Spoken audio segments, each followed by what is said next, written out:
यस्त्यक्त्वा रूपमाद्यं प्रभवति जगतः अनेकधा अनुग्रहाय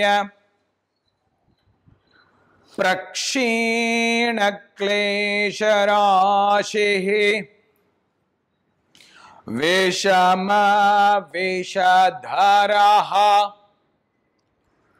अनेकवक्त्रः सुभोगी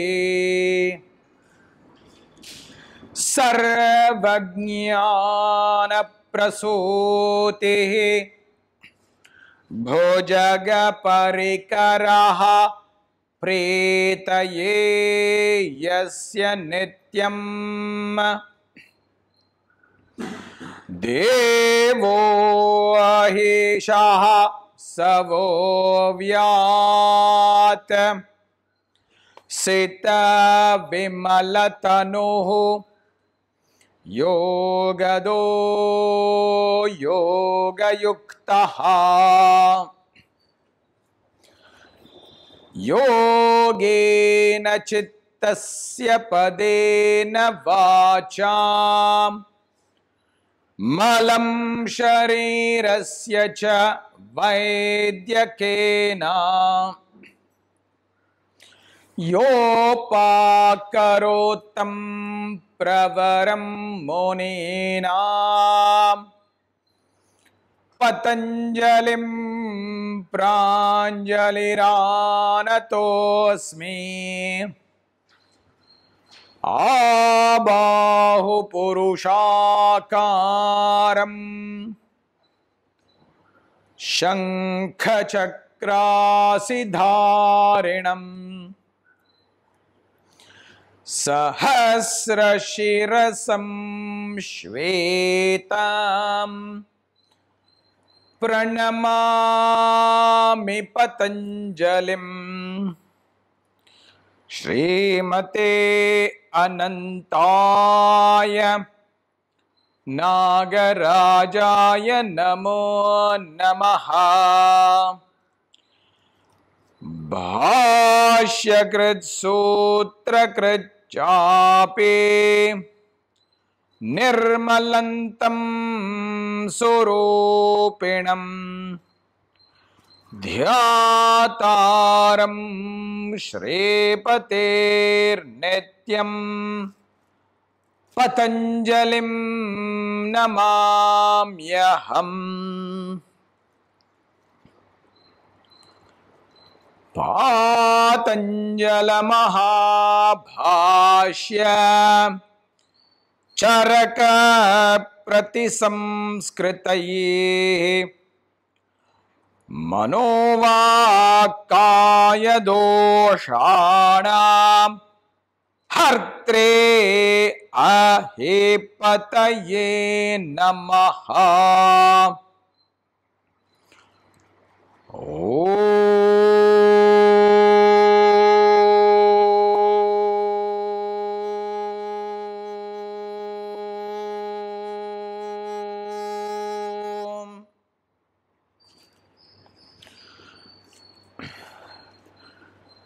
तदर्थ एव दृश्यस्यात्मा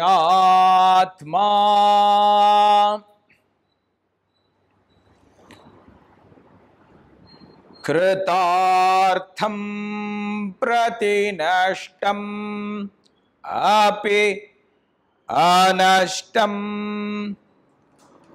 तदन्यसाधारणत्वात्।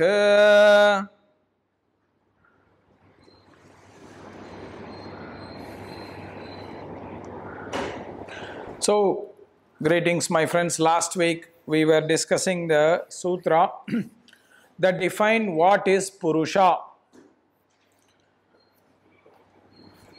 Drashta Drashi Matraha Shuddhopi Pratyaya Anupashyaha. That is, the Purusha is the perceiver. It is the one that is actually seeing and experiencing.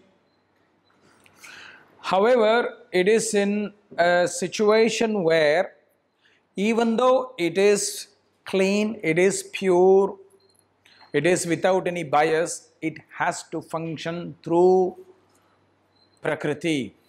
So in some ways, Purusha and Prakriti are kind of like stuck in a dysfunctional relationship, but no doubt a relationship that is very strong. And if you look at it from the point of view of Vedic philosophy, it's almost like the Purusha and Prakriti come together like a typical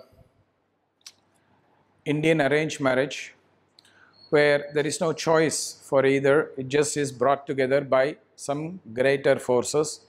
In the case of the Indian arranged marriage, it's usually the parents or the family.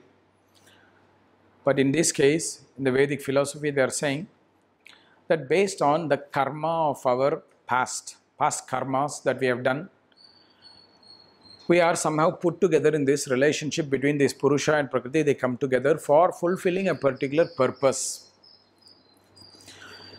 Patanjali will explain it in the next sutra. Swaswami Shabdyoho Swarupa Upalabdhi Hetuhu Samyogaha. Why we are together in this relationship between Purusha and Prakriti. But that we will discuss in the next week when we are discussing that sutra. So Purusha and Prakriti come together in a relationship which they have to somehow make it work and somehow to fulfill a particular purpose. Now Patanjali presents a fascinating topic here. Tadartha eva drishyasya atma. Now when you put together in a relationship two different things, normally over a period of time there comes some kind of a power structure where one wants to dominate the other. Whether it's conscious or unconscious, it's unavoidable that two things will, when you put together, one or the other will try to dominate. It's very difficult to stay equal all the time. So Patanjali is reminding us through the sutra, Tadartha eva drishyasya atma. He says very clearly that Prakriti is there to serve the Purusha. It's very fascinating that Prakriti, the body, the mind included, the senses, they are all there to serve the Purusha. They are not there to serve themselves. This is a very fascinating and very powerful message. Our body is not there for the existence of the body. Our mind is not there for the existence of the mind. Our senses are not there for their existence. The three of them are existing to serve the Purusha's dharma. So in a way, this school is reminding us, yoga school, that yoga philosophy is actually not a materialistic school, but a spiritual school. Because materialism does not mean consumption of objects only, but the consumption of objects comes because we give matter more importance than consciousness. This is modern science, because modern science has limited understanding of consciousness, and very often it interprets mind as consciousness. And in modern science, we always want to work with measurable parameters, which is possible with Prakriti but not with Purusha. You can't measure Purusha, you cannot contain Purusha in an instrument, but we can measure Prakriti. You can measure body's weight, body's height, blood circulation, temperature of the blood, temperature of the body, the waves that we have in the mind. All these are measurable. So modern science likes to relate with what is measurable. That is what is materialism. But remember, modern science is very new, and it is not the only materialistic school that existed. There are schools that exist in the time of Patanjali also, a school particularly that is called Charuvakas, where they describe that what is visible is what is real, what is not visible is what is not real. So Charvaka school was a school of materialism as well that existed in the time of Patanjali, much before modern science, probably one of the earlier materialistic schools. Patanjali is refuting that school. Patanjali is not refuting modern science because Patanjali does not have to refute modern science. In that time of Patanjali, there was no modern science. But Patanjali is refuting the Charvaka school, saying, my friends,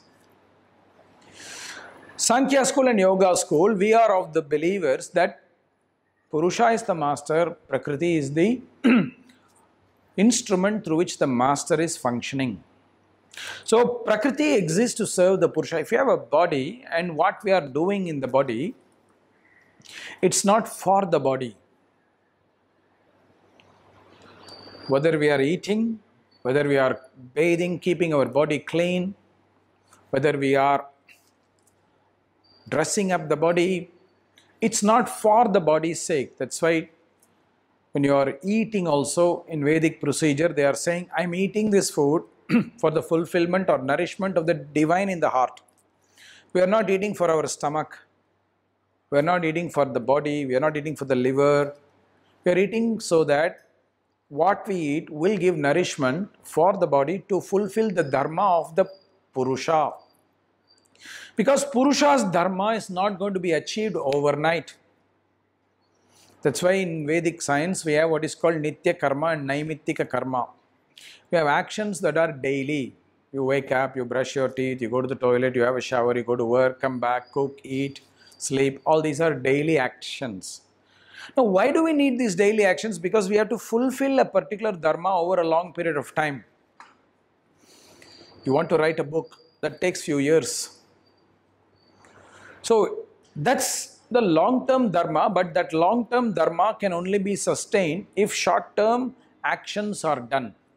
You have to eat every day, sleep every day, read or study every day, practice every day, so that you get inspiration that becomes part of your publication. So maybe your dharma is a publisher or a writer. You will have to fulfill the dharma over time. So the dharma of each of us, each of our what is called Jivatma, may or may not be fulfilled overnight. It takes sometimes some years. It takes sometimes some years. So when this is taking some years, there needs to be daily sustenance, and that is where Prakriti has to be taken care of. It's like, why do we build a house? We build a house because we want to be feeling safe with our family each day so that we achieve some life purpose over a period of time. So we have to keep our house clean. We have to have water fresh in our house every day. We have to have electricity. We have to have light. We have to have a cleansing system. All that we are doing for the house, we have in our body. We have a nourishment system. The water you have is our food digestive system. We are eating food and drinking.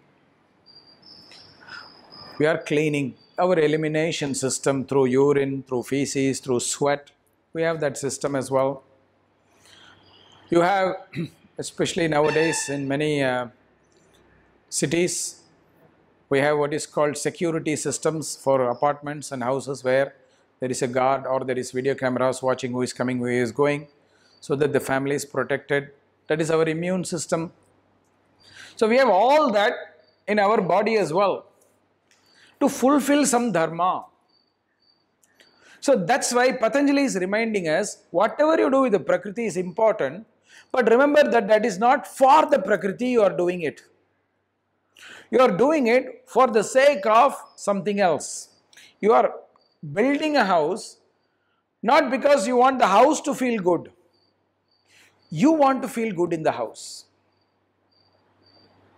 You want your family to feel good in the house. You want your family to feel safe in the house. The same way, what you are doing with the body, your mind, is not for the body or the mind to feel good, because body and mind does not have the feeling of being good or bad. Because last week we talked about this. Sukha and Dukkha is for Purusha, not Prakriti. If a house is cracking, it doesn't feel bad. You feel bad. The house starts smelling. The house doesn't care. You start caring. The same way, if there are some problems that are happening in our material structure, it's not problem for Prakriti, it's actually the experience of Purusha. The Prakriti will change, but it doesn't feel anything. Purusha feels that. A dead body will not feel cancer, the pain of cancer. The dead body will not feel back pain. The dead body will not have a migraine attack. All the organs may still be there, but when the breath leaves, everything is finished. The organs are there, but there is no pain or pleasure. You massage the dead body, it will not feel good. You apply some nice perfume to the body, it will not feel good. You bring your nice cat and the cat is cuddling the dead body will not feel any of these because consciousness has disappeared. Matter is existing. The matter gains feelings because of the relationship with consciousness, but the feelings are felt by consciousness, not by matter. So that's why Patanjali is reminding us here, do not waste your time living a life full of material pursuits. That means worshipping matter. That's what modern society has become. We've become very narcissistic, very self-obsessed. Anti-aging cream. We color our hair. We put some things on our skin. We have very nice decorations in our body. We're all doing all these things for the sake of nourishing matter. We're not doing anything to nourish consciousness. What Patanjali is saying now is, he's giving all this warning saying, why you are suffering is because you are doing all these things. Self-obsession is not self-reflection. When you are obsessed with yourself, where you are putting so much face cream, so much makeup, so much colors in your body, and then taking pictures to post on Facebook or Instagram or WeChat or whatever that is. But that is not self-reflection, that is self-obsession. You are nourishing matter there. Self-reflection is something much more deeper that's connected with consciousness. And that is what Patanjali is trying to say us through this. And he is going to punch us in the face with one more sutra that immediately follows. He says, don't waste your time on matter, because matter is nothing special and neither is it permanent. It's useless. Beyond a certain point, it is useless. Kritartham pratinashtam api anashtam tat anya sadharanatvat. Many of us, we identify ourselves through matter. So many problems today. I am male, I am female, I am Indian, I am Chinese, I am Japanese. All these are connected with matter. Nobody identifies each other with consciousness, with feelings, with connections. We are all identifying through small boundaries. And then we start to create the ego structure, which is also our matter of the mind. This is my child, this is your child. This is my husband, this is your husband, this is my house, this is your house, this is my property, that is your property. We become so trivialistic. So we waste all our energy on that. We have no energy to fulfill our dharma. In traditional times, there was no personal child. The child used to be the child of the village. Doesn't matter who brings up in the village. As long as the child is growing, that's more important. Somebody may be there, somebody may not be there. Sometimes children, they may have lost their parents during the delivery. In traditional time, there was no medical interventions to save the mother, to save the child. Sometimes a child is born without the mother. But the child never feels lonely because the whole village is taking care. Today we are living with mothers and fathers, but we feel lonely with our mothers and fathers. They're too busy with doing materialistic things. They don't worry about connection. So that's why Patanjali is warning us before all the tools of yoga are presented, which is the Ashtanga Yoga, because he doesn't want us to do asana for the body. There are hundreds and hundreds of books written today by people. You do this asana, this muscle will work. You do that asana, that muscle will work. Some crazy people even write books called Yoga Anatomy and things like that, which is absolute nonsense. It only shows their ignorance and their fantastic capacity to market and sell fake things. Because Patanjali is saying something opposite. Yoga is not for the body, it's for consciousness. Asana is not for the body. It may be through the body to reach the consciousness. Pranayama is not for the breath. It is through the breath we reach consciousness. Mantra, meditation, etc. is not for your mind, because mind is matter. It is through the mind to reach consciousness. So, yoga is a spiritual system, it's not a materialistic system. Unfortunately, modern yoga has become very materialistic, because we are focused on achieving success of asana. There is no success of asana. Success of yoga is when yoga is helping you to fulfill your dharma, your potential. If you have fulfilled your potential through yoga, that is what is success of yoga. Many schools are even advertising that yoga is for this body function. That even in Germany in March, one of the German friends showed me on yoga school advertising, yoga for knackpo, yoga for tight butt. So yoga is for making your buttocks very tight. Yoga is for making your body very slim. All these things, it's materialistic. It's very far from the original purpose of yoga, from the real purpose of yoga. And this punch in the face is coming because Patanjali says matter is not really belonging to you.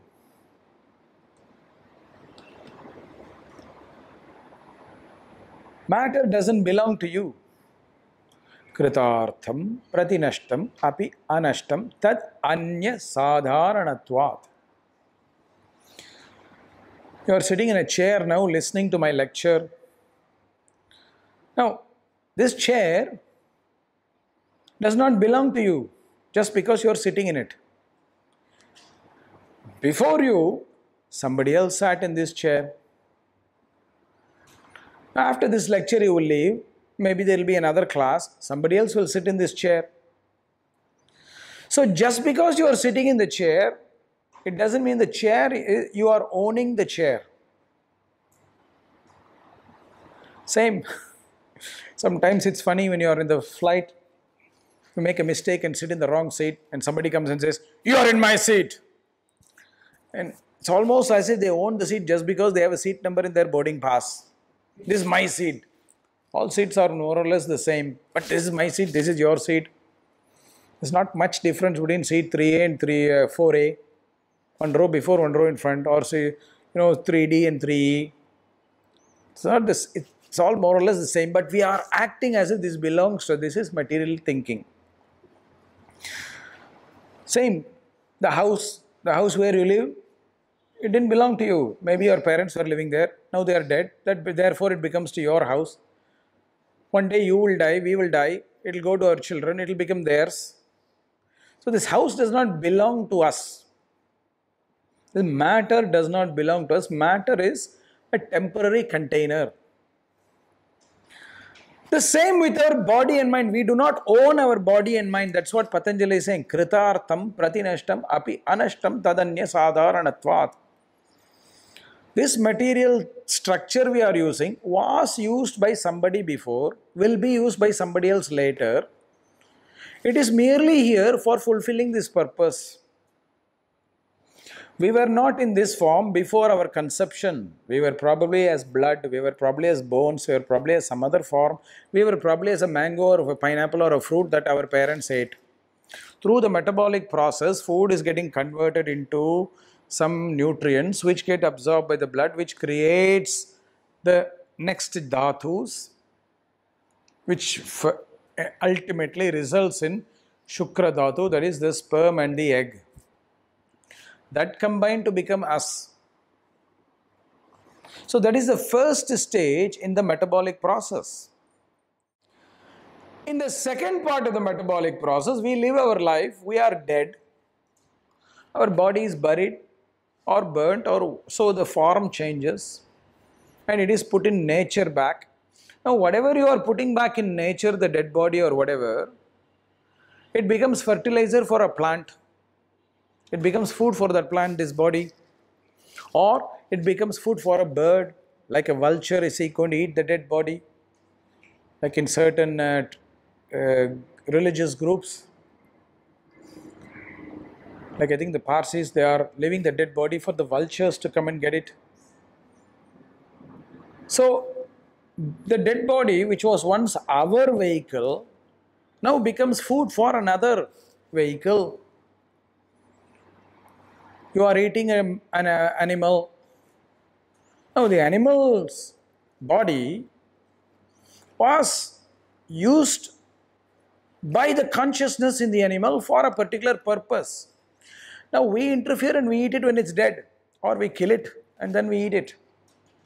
So the same body becomes food for us. So Prakriti is of one use before, one use after.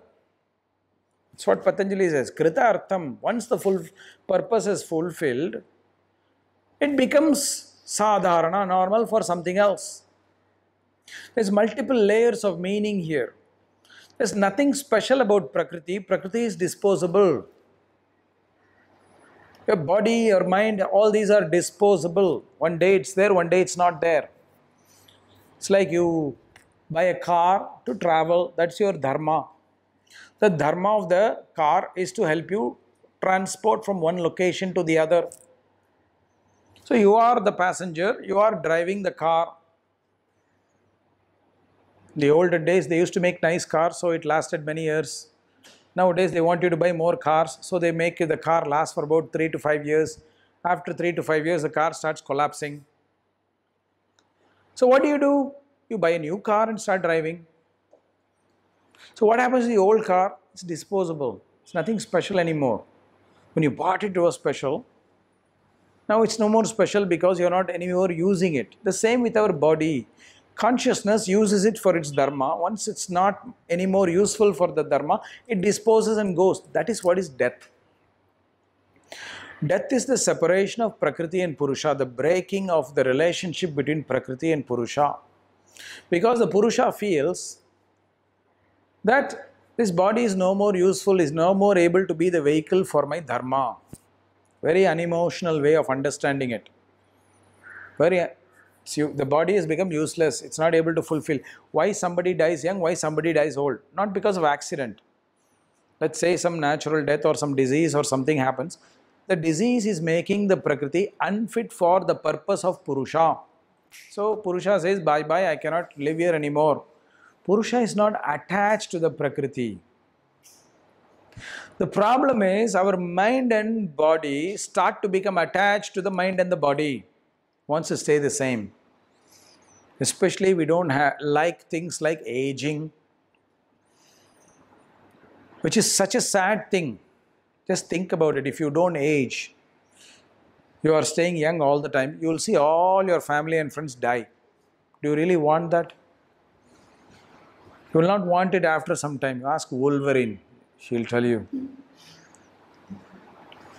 If you can't die, it's not really a good thing. But what death is, very simple. Our dharma is not being functioned through this body. The consciousness doesn't care, because for the consciousness, it wants to fulfill its dharma. That's more important. When your car is not working, if you get attached to the car that is not working, it will not help you fulfill your dharma. So you must not get attached to the car, you have to buy a new car and go on. The same way, consciousness is not attached. It says, okay, you are not useful anymore, bye. That's why sadharanatvat. Prakriti is not special, it is sadharana. In South India we have that is why sada dosa, masala dosa. Sada means plain, nothing special. Masala dosa, we give you something special. You put some nice vegetables inside, it becomes special. Correct, sir? Same way, consciousness is what makes this matter that is hosting the consciousness special.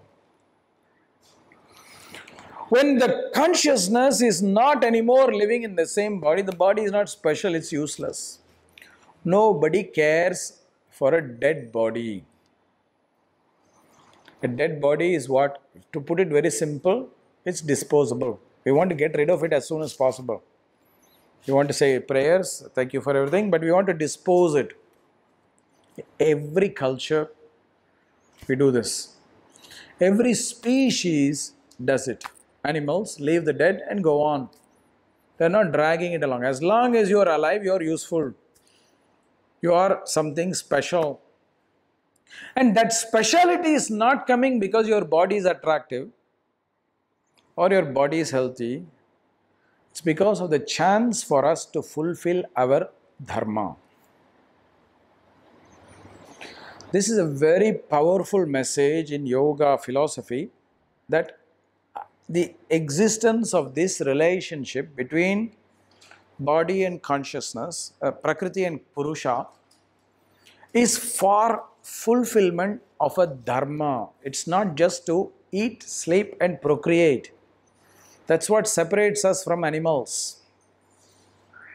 Animals are supposed to have two Purusharthas, Artha and Kama. Whereas humans are supposed to have four Purusharthas, Dharma, Artha, Kama and Moksha. We need Artha and Kama because fundamentally we are also animals. But as humans we are slightly different because we have a Dharma to fulfill and we have Moksha to achieve. And without fulfilling our Dharma, we will never achieve Moksha. That's the message of Bhagavad Gita as well. Swadharma Jnana Vairagya Sadhyam Bhaktyeka Gochare Narayana Param Brahma Gita Shastre Samiritaha. You cannot jump to enlightenment. So many people today give up their dharma to check into ashrams to seek liberation because they have trauma in their households. They want to escape the trauma to find enlightenment. Patanjali says, Bhagavad Gita says, no way. Unless you fulfill your dharma, you are never going to be liberated. Liberation is not at the cost of dharma. It's not instead of dharma. It is through fulfilling your dharma that you will seek liberation. Now, dharma does not mean, oh, I have to take care of my husband, oh, I have to take care of my children, oh, I have to take care of my blah blah plants. We should not get stuck by this definition of dharma. Your children will become adults very soon. They have to stand on their feet. That is their dharma. Dharma is what is our potential. Why are we here? Each of us, we have some potential. Somebody may be there for being a teacher. Somebody may be there for being a warrior. Somebody may be there for being a musician. Somebody may be there for being an artist. Each of us, we are having some particular potential that we have to fulfill. That is our dharma. And the liberation we seek through the dharma, not away from the dharma. And what is very important is the word dharma comes from the word dha, dharati iti dharma. The word dharma means that which sustains. It is very, very important for all of us to remember. What is the meaning of that means? You can't keep changing your dharma from time to time. A mango is a mango for life. It's not going to say, I've been a mango for 10 years, I will change, now I will be a pineapple. It cannot. Dharma is something that's sustained for the whole life. That's part of our problem today in modern society. We want to have many choices. In reality, we don't have many choices. In reality, we have very limited choices because our potential cannot be too many different things. You can't say, oh, I will do this for a few years, that for a few years, that for a few years. That's why I keep telling you, taking care of children, taking care of your husband is not your dharma because that is a time-bound thing. If you have children, then you have responsibility to children. If you have husband, no responsibility, but that does not mean that is dharma. Now what happens if your husband dies? The dharma disappears. So therefore it cannot be your dharma. It's a temporary, what you call, social obligation. It's not really your potential. Each of us must not think that our potential is taking care of family duties. Then we are limiting our potential. And also remember, because seeds are different, every seed will grow at different paces. Some flowers or fruits come every year, whereas some flowers may come only once in 13 years. That is the dharma, we have to accept it.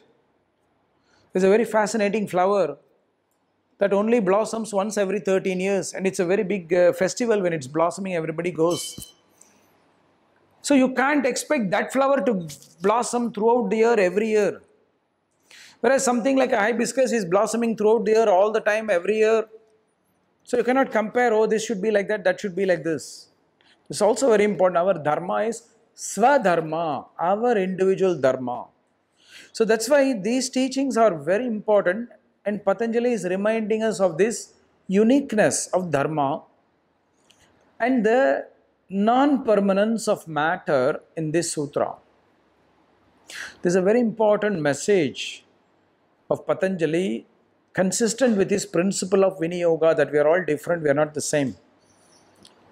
And we are all given these different bodies to fulfill that particular dharma. Each of us, why say, sir, people ask me, sir, why did I get born as Vata type, sir? I don't like Vata type. You have no choice. You were given this type because of some dharma that you have to fulfill. Because not everybody can fulfill the same potential. So we have to actually accept what we are given. Oh, I don't like Kapha type, I don't like Pitta type, I don't want to be Vata type. We always want to be what we don't have. In Tamil, we are always having a saying in India, the mangoes in the neighbor's garden is sweeter. We may have 100 mangoes, but the neighbor's mango is actually what we want. That's not possible. You are given this body type, body constitution, for fulfilling of the dharma. That's why I told you in the beginning, it's like an arranged marriage. The consciousness and body, they did not have a choice. It was arranged by somebody. You are stuck. So you better fulfill the destiny that you have to fulfill. You better fulfill the destiny you have to fulfill. And this is very, very important reflection. That's why the original idea of arranged marriage was also same. They would choose people who could support each other's dharma. Nowadays it is becoming transaction based on religion, based on money, based on status, based on all nonsense. That's why it's not working. In the old days, they were arranging that based on the capacity that they would help each other's dharma, because sometimes the dharma is fulfilled based not only on our effort but also what is around. The environment is very important. How some plants will grow in the presence of some other plants is very different from how it will grow when the other plants are not there.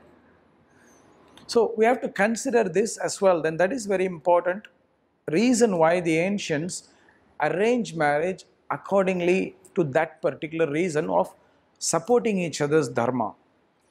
But your marriage or your married life did not become your dharma. Your job did not become your dharma. The capacity to earn money is not your dharma.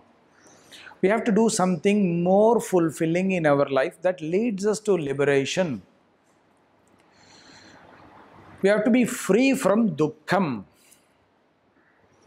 That's why the body and the consciousness, they come together. Prakriti and Purusha come together for that reason. And this is dependent on what has been happening before us. And the reason I say this is because sometimes our dharma transcends our lifetime. Sometimes our dharma transcends our lifetime. Meaning, somebody in the future must take our dharma and continue. And all that has been done in the past is contributing to our present system. Many people credit, oh, my grandfather created all this yoga system, he revived all this yoga system, etc., etc. But he could not have done this without the support of his ancestors and their karma.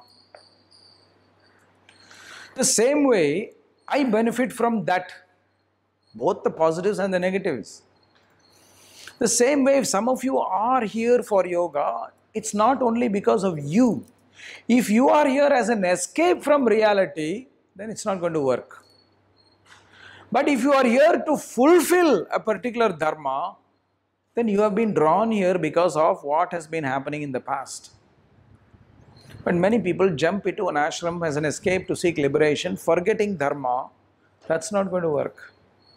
So that's why I keep reminding all my students that yoga should not be about how many asanas you can do or how many pranayamas you can do, etc. But it is how best your potentials are coming out.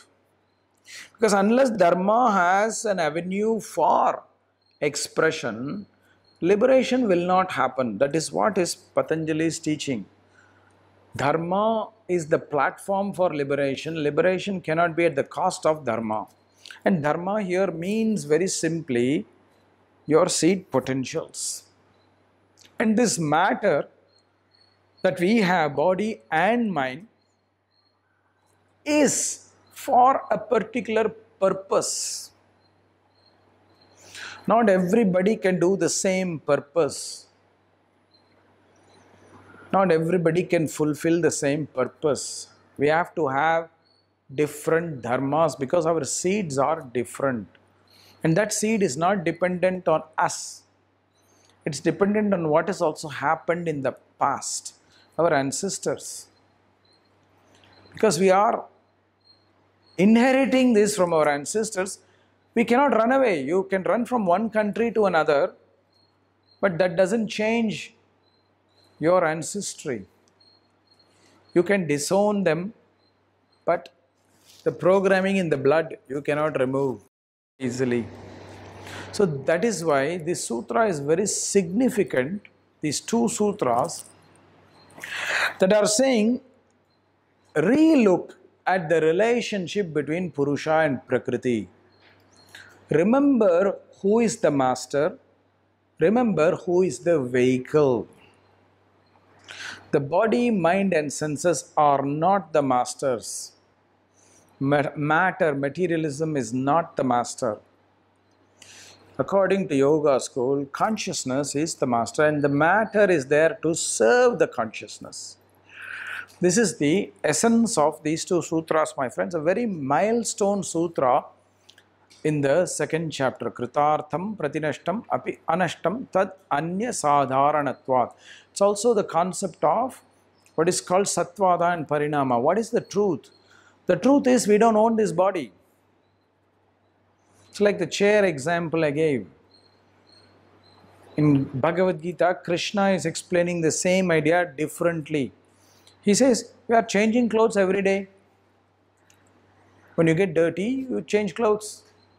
Same way, consciousness is changing bodies. Because it says, okay, this body is no more useful, I'll choose another body to fulfill my dharma. So don't get attached to your body. Focus more on what is inside it, that is consciousness. Namaste, my friends. Thank you.